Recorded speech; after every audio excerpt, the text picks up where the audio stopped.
of resilience are the most important ways NATO and NATO allies are now supporting each other to prevent anything similar to happen to any other critical energy infrastructure. Final question, Wall Street Journal.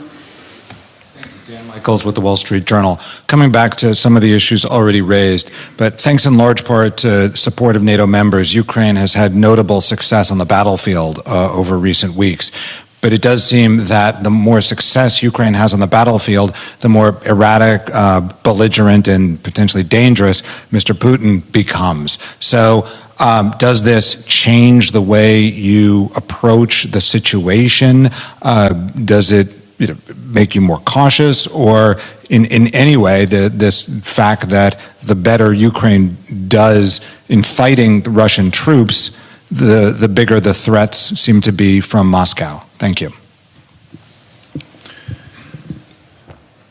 It doesn't change what we have to do, and that is to support Ukraine. Because if we let Putin win in Ukraine, it will be catastrophic for Ukraine. Ukraine will cease to exist as an independent sovereign nation, but it will also be dangerous for us. It's not as if inaction is not a risk. Inaction is a great risk. Because that will create a world where Putin will see that with impunity he can use military force, invade a neighbor, and then establish a sphere of influence. So when you listen to what he has said, not only about Ukraine, but also about members of NATO, Eastern allies, that will be a world that will be more dangerous for all of us.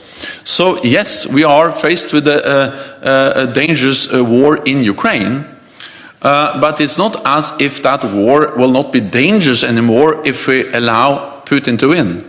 In many ways, then we will at least increase the long-term risks for all of us.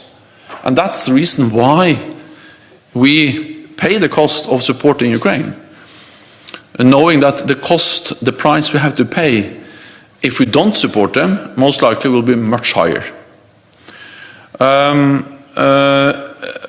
We are monitoring closely what Russia is doing.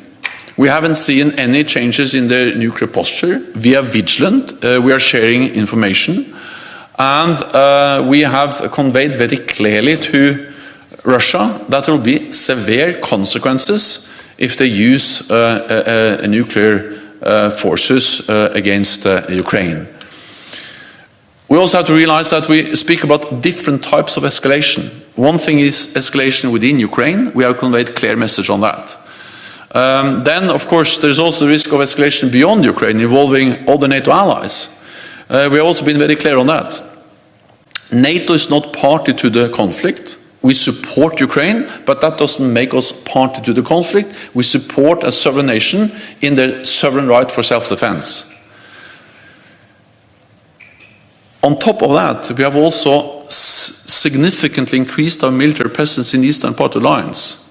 We did so immediately after the invasion, because we were prepared. So that morning of the invasion, we activated all our defense plans from the Baltic Sea to the Black Sea and started the additional deployment of additional troops to the eastern part of the alliance to remove any room for miscalculation or misunderstanding in Moscow about our willingness, our readiness to protect every inch of NATO territory.